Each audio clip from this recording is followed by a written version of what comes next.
It's the Only One Shot Golf Podcast, and I'm your host, Jim Gallagher Jr.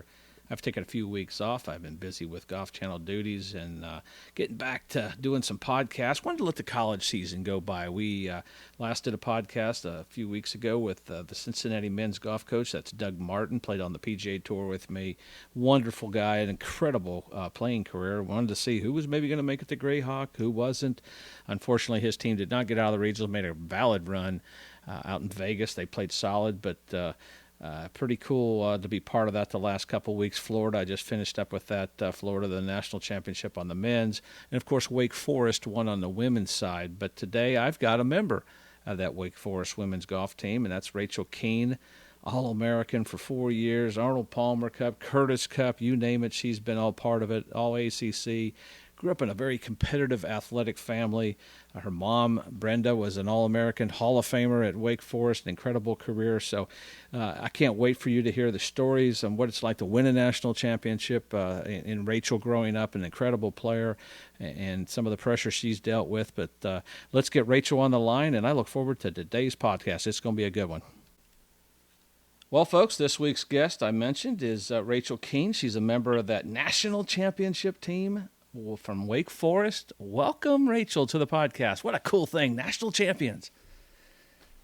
Yeah, it was honestly such an exciting week and very rewarding to see kind of all of our hard work come to fruition that week. But I don't even think it's sunk in. So hearing you say that is so special, and it's still giving me goosebumps. I was just about to say, has it sunk in? You've only had a week. It's kind of hard to do, but it's been a goal of your team, and I interviewed a couple of y'all, and I think the best thing that was said, the difference from your team over the years, you've grown up as a team. What do you mean by that? When you in this past 3 years, you all been great, but what did it mean by just growing up as a team?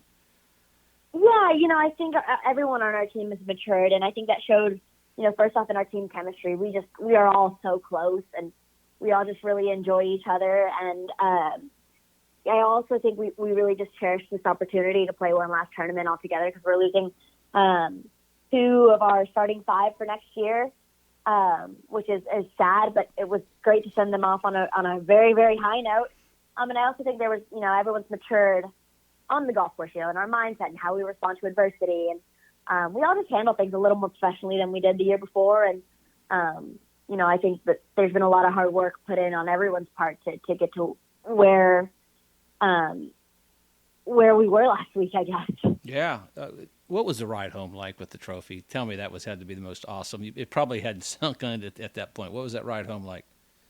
Oh my gosh, it was absolutely incredible. Honestly, we just really enjoyed each other's company. We hung out, we sang karaoke, we played cards, and just really celebrated and enjoyed the moment. Because like I said, we have two girls on our team that aren't coming back, so we knew it was going to be one of our last times being all together, the 6 of us. So we really did just enjoy each other and enjoy the moment and tried our hardest to appreciate the week that we just had. How do you separate, because golf is such an individual sport, and you're such a competitor, and you get that honestly, but how do you separate? We know what we're talking about. We'll get to that in a moment. But how do you separate being an individual and playing for a team? Because chemistry has to come naturally. It's not ever forced. How does that happen with you all being so close? Yeah, golf is so interesting, right? Because it is an individual sport, like you said. And, the NCAA in college athletics has tried to make it a team sport. Mm-hmm. So it is interesting because there's an aspect of, okay, the better I play as an individual, the more I can help my team. So there's definitely that mentality to it. But there's also, a pushing your teammates to be the best that they can be. And they're pushing you to be the best that you can be. And you kind of have to feed off that. You can't just go about your business with your head down and expect that your team's going to go play great every tournament. You have to bring the best out of your teammates. And like you said, chemistry is so important because we have that organically. We're really lucky that we have a group of girls that just really gel together. And you did it in the Curtis Cup teams as well. I mean, that's the amazing part, because that's even different because you're not together all the time. Those team events, it's amazing. I know you've been part of that. What was the Curtis Cup experiences like for you? Curtis Cups were, oh my gosh, some of my favorite memories. But like you said, it's so different, right? Because they're girls that I'm used to playing against, not with. Yeah. So we kind of have to find something to bond over. And for us, obviously, we're all from the same country. and we all want to go, and we all want to put points on the board for our country. And I think that was so important to my Curtis Cup teams. And same thing for Wake, is finding what brings you together. And again, it's a school or a country or whatever, but you just have to find that common thread. And I've been really lucky that all the teams I've been a part of have found that. Yeah, you really have. And we mentioned teams and people you played against. You and Stanford, both your teams, Wake Forest and Stanford, were the two everybody talked about the entire season. And you stood out. I mean, LSU was up there too, but you all had so many expectations put on you from not just yourselves, but also, from everybody else, me, the media. How did you all deal with those expectations as a team? Yeah, it's interesting you say that. We kind of felt like almost that Stanford was kind of, everyone kept saying that Stanford was in a league of their own, and we were maybe a close second. But that definitely lit a fire under us, because we believed that when we had our A game, we could compete with anyone in the country. And so we almost put those expectations on ourselves more so than outside expectations imposed on us.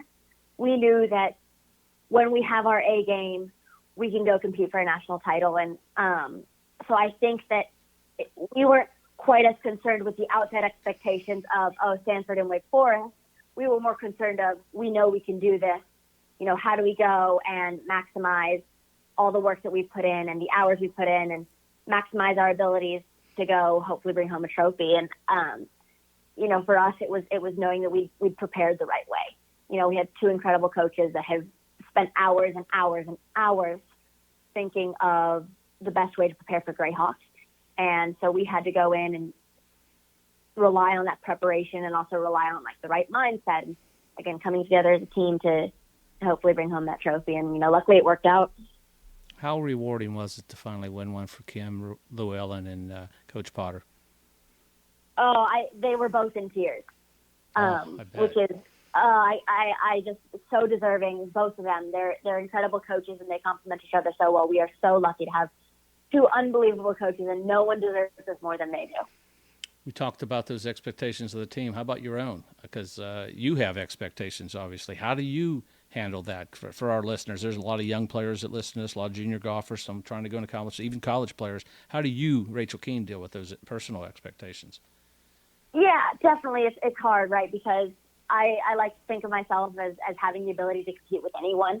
And it is hard when the stakes get raised a little bit, a national championship, or, it doesn't matter what the tournament is, right? It just matters that you want to go out and you want to be your best. And unfortunately, the reality with golf is you don't always have your A game.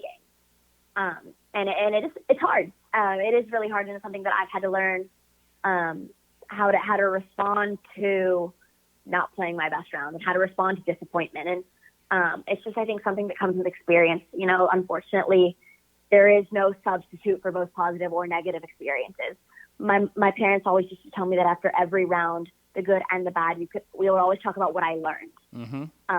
And sometimes it's about strategy, sometimes it's about putting, sometimes it's about mindset, and sometimes it's, okay, well, I didn't play well, how do I move on? And for me, it was, making a list of, okay, I didn't do this well today. This is what I need to improve at. And I approached it from a very logical standpoint. And I continue to do that to this day. I'm very much a realist about my golf game. When I drive it well, I tell myself, yep, I drove it well, and sometimes I don't putt well, and next thing I do is the next day I go hit the putting green. So for me, I'm very practical with my analysis of my golf game, and I think that's kind of how I deal with those expectations in the bad rounds. That's some great advice. You come from a very athletic family, multiple sports, from golf, baseball, tennis, basketball. We can go down the list. But you were a tennis player, as I recall. I think your mom told me you played tennis. Did playing tennis or playing those other sports, did that help you with your golf? Absolutely. I was raised in a family, like you said, I grew up playing everything. And as I got older, it kind of weeded down to just golf and tennis. I think any other sport, not just tennis, can teach you obviously how to be competitive and how to respond to, challenges and adversities, and being down in a game or down in a match, whatever it is, which I definitely think obviously applies to golf. But what was really nice for me was my summer schedule was always so busy and filled with golf. And then fall rolled around, and that was tennis season. So I put the clubs up for a couple months. I might practice once every 2 weeks, but really it was time for me to focus on tennis, and it gave me a chance to step away from golf and almost fall back in love with it when it came time to pick it back up again, because I think without that, I definitely would have gotten burned out in high school. So it gave me a really good balance with my time, I found. Don't you think it's so important to take some time off, just the mental side? You just mentioned that because you see kids now specializing on strictly going to play golf or I'm strictly going to play baseball, and they burn out. We've seen it in tennis, and golf's starting to turn that way. You have to give yourself time. I think it's the mental side that gives yourself, like you said, to fall back in love with it. Oh, my gosh, absolutely. Even now in college where we joke that I have 2 full-time jobs, we're golfers and we're athletes, there's still, you have to have a hobby. You have to have something to just shut those 2 down and to get your brain doing something that's not golf and not school because, like you said, you'll get so burnt out, you'll get so sick of it. And you really just, I think you need something that keeps it in perspective. For me, I'm really lucky that I have really great friends, some of which are golfers, some of which know nothing about golf, which is amazing because it gives me a chance to talk and do something that's not golf. But I do think you need something that just takes you away from it completely. You mentioned hobbies. What are some of your hobbies? I am an avid Netflix watcher. Oh, boy. Specifically reality TV. And I love hanging out with friends and listening to music. And I like working out, too. And that's kind of golf related, but maybe slightly different, I guess. Yeah, well, I can't remember. I don't know if you're in a sorority, but how important is it to have friends outside of the golf team, your 8 or 10 teammates? How important to learn, just to have that a college experience? Absolutely. I think it's so sad when I see or hear about athletes that kind of go through and don't really branch out outside of their team because you spend so much time with your team anyways. And again, I love my teammates, but I also I think it's really important to make connections with people that are outside of your team because that is, part of the normal college experience. So I feel so sad for people that don't get that opportunity. And I've been blessed. I have 2 incredible roommates that aren't on the golf team. There's 4 of us. 1 is and 2 aren't. So it's a really nice balance. But we just enjoy each other's company and it's great because they love to talk about things that aren't golf. Yeah, no, it's true because my daughters played. Mary Langdon played at Mississippi State. Kathleen played at LSU, and they were both Chi Omegas. And those are their dear friends to this day, and it made their college experience so much better because Absolutely. I would think you just kind of get like stuck in a rut if you were just sticking around the same people, and that's part of life because you're going to make friends along the way. The friends you had in high school, a lot of times depending on how big your town is, you're not forced to be friends with them. But when you go to college, this is where you make friends and you meet new people, and I think that's so important to that college experience. But we mentioned your mom, Brenda. She was a Wake Forest Hall of Famer, an incredible player. You knew that going in when you went to Wake Forest. What was it like, and how were you able to say, hey, my mom's accomplished this, but I'm Rachel, and I'm going to accomplish my own? How were you able to juggle that? Because it had to be tough. I know for my girls, their mom's a 12-time state am champ. I played the tour, won on the tour. That's tricky for the kids coming up behind their parents. Yeah, no, for sure. It's funny you say that. My mom was the reason that I didn't want to go to Wake Forest.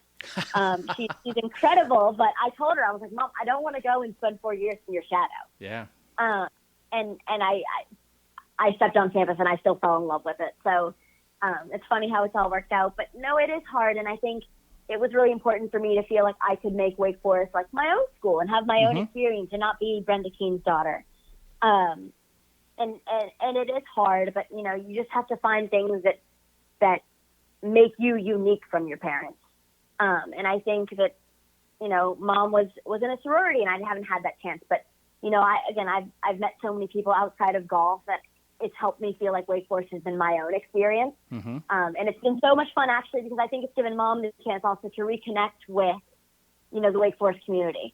And my dad actually went there, too, and played baseball there for a brief period. So I think it's given both my parents a chance to kind of come back and re-emerge themselves in the Wake athletic program. Yeah, because Wake's kind of a small school. It's not a big, 30,000 people on campus. It's a small school, and I think that's important too. And it's such great tradition there in golf, and now that y'all win the national championship. But we'll go back to the golf a little bit in the fall. Y'all win 2 or 3 medal play tournaments. You lose to Stanford there, but you win the tournament at Seminole. How cool was it playing at Seminole?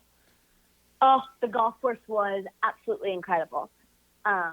What a really special piece of property. And the people, the members there, they were so welcoming and so friendly and were so supportive of the event. It was one of my favorite collegiate events, hands down. No, it looked like, and I've played it once. I've been lucky to play it once, but it is a phenomenal place. I haven't been there since they've redone it, but y'all got to experience it. And you get to Oh play my some gosh, it's really amazing. cool places too. And I think that's one of the neat things about college golf now, and it's on TV.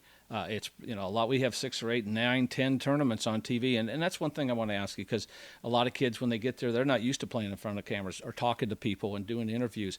How have you adjusted and learned from playing in front of cameras and made that adjustment as you continued on in your college career? Yeah, it was a hard adjustment. It was definitely one of those adjustments that I failed the first couple times. The first time I saw a camera, I was nervously sweating. And, I just think it's one of those things that the more you're around it, the more you're surrounded by it, the more comfortable you get. I mentioned earlier, there is no substitute for experience, and I think that applies here too.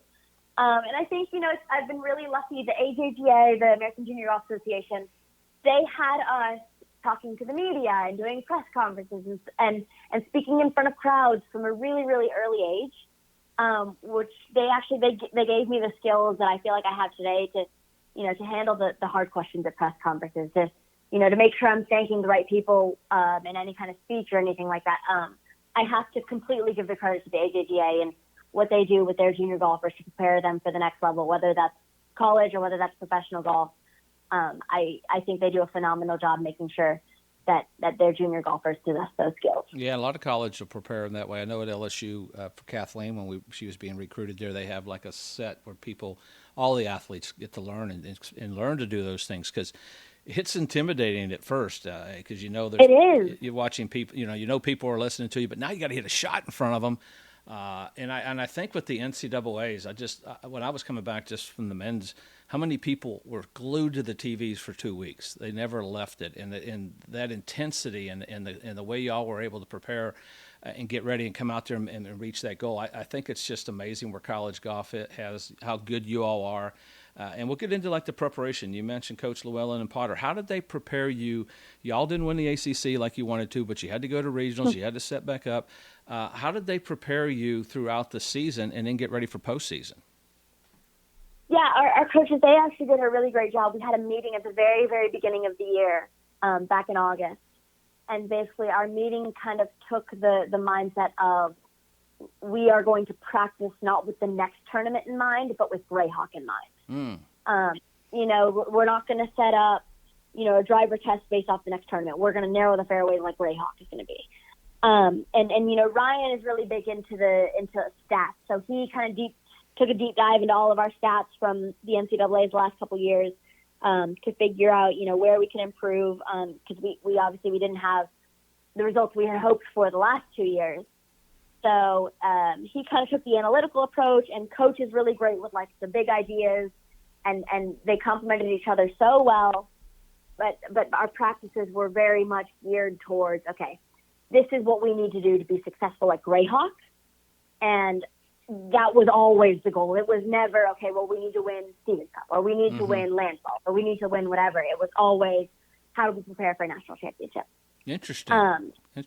Yeah, and it's all credit to my coaches, again, because there's not many coaches in the game that will be able to take that mindset. It's an incredibly mature, incredibly professional mindset to take, but it's hard. Because you want to go win the next tournament, and you want to be prepared for whatever, but it takes a certain type of person to be able to have the perspective that they have.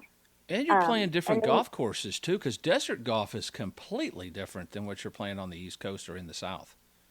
It is so different. And that was one of the hardest parts of Nationals Week, was trying to figure out, okay, how do we adjust? The ball's flying further, and the temperature's changing more throughout the day, and the elevation's different. So how do we adjust? And that, it is hard as the East Coast team, but I think it's, anyone that shows up there except for, Arizona State, maybe because it's their home golf course. Everyone has to make some kind of adjustment. Yeah, but we always, when we went to Greyhawk, everybody says, well, the West Coast teams are going to win, and it's an advantage to Arizona State's. The pressure was on them too to make it, and I love Missy Kay. She's one of the best coaches, and her team didn't get out of regionals, and it was tough. I mean, I called her, and it was hard. We talked I gave her 2 or 3 days, and she was disappointed. Not to her credit, she came out and followed the men, and so did some of the players, because that's what you're supposed to do. You're supposed to support it. But that was tough, not being able to play there.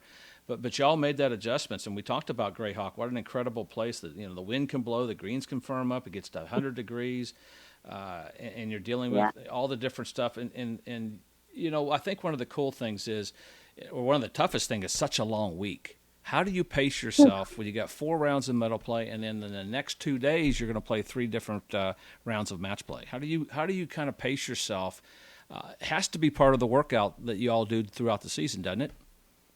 Yeah, again, we're very fortunate that we have coaches that keep things in perspective. So like you said, our workouts were geared towards, okay, how do we make sure that our endurance is up to maintain that week?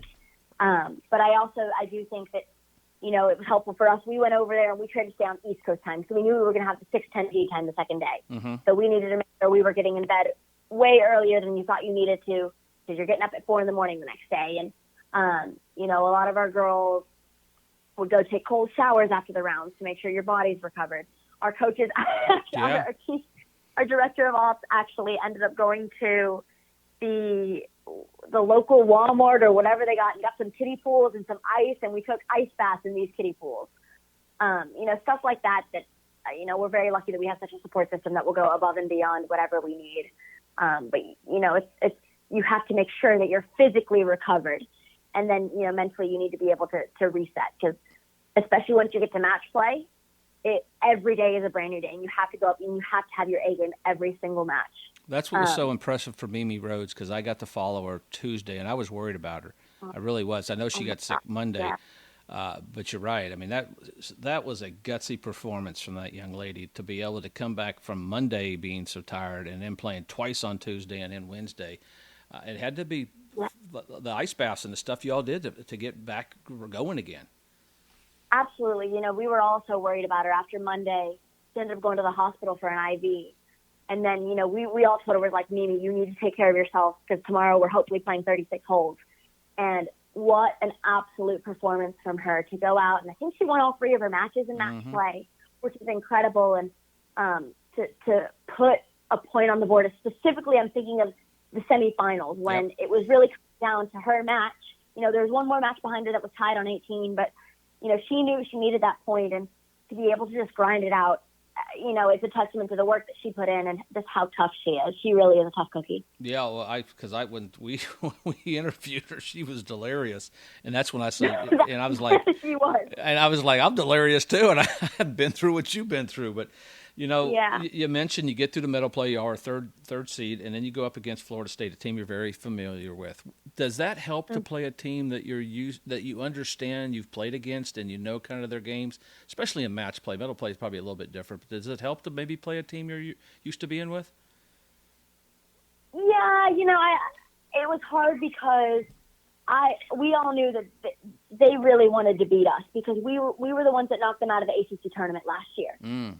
So there was definitely, we love the girls on that team, but there's definitely a competitiveness and almost a rivalry, right? Because you're both in the ACC, and, you kind of want to be that team, specifically on the stage of the NCAAs. But, I don't necessarily know if it helped knowing their team, but it just made it a little more competitive, I think. Yeah, which is true. I mean, Florida had to play Florida State, and that's an in-state. That's not a conference. That's that's in the men's side. That was an amazing match too, because Florida State had them beat. Florida come back. Florida, I don't know how they ended up winning that, and it was just amazing. And they don't they know had a great week. I watched. Yeah, I don't know that they do. Glued to the TV. I was glued to the TV. How could you not be? Because I'm sitting there going extra holes. I said, boys, let's just finish at 18. I'm getting tired now. Come on, let's just. But it was it was amazing. And then you go up against the SEC champs in Texas A&M, who's a very tough team. And they made it to the semis last year, and you got to that final goal to get to the finals. And you mentioned preparation, so you're done. As I remember, you're 7 or 8 o'clock finishing up. Now you don't tee off to 2. What's the night before a national championship final? What's that like for y'all as a competitor? Yeah, I think there's a lot of bonding that happens within the team. We have a team dinner, we have a team meeting, and we're just hanging out. And I think everyone kind of then takes time for themselves to kind of regroup, think through the golf course, and to get themselves in the right mindset. Because the last thing you want to do is either dwell on the previous day that you've had, because there's nothing to do about any of that. And on the flip side, you also don't want to kind of hype yourself up too much. You don't want to start getting into your emotions too much where you're like, oh my gosh, I'm playing for a national championship, whatever. You just kind of have to go and take care of business and, approach with the mindset of, okay, what can I do to control my match right now? And when you get on that first tee, it's okay, you're going to hit the best tee shot you can. But I think that there's a fine line of staying in the present moment that I think each of us, again, we were luckily able to kind of tiptoe that line. And again, that win on Wednesday it still feels like a dream. Oh yeah, without giving out too many, tips that you already have, but the different mindset from medal play to match play. What are some of the keys for our young players out there listening who are starting to play match play? What are some of the keys that you could give them, advice you could give them in preparing and playing in match play? Yeah, I think two things. I think your strategy shouldn't change just because it's match play, just because you're playing an opponent instead of the golf course. I was always told that in stroke play, you're trying to give yourself the best chance at birdie anyways, so why would that change for match play? So that's one. And then two, I would say you always want to make sure that you're in position.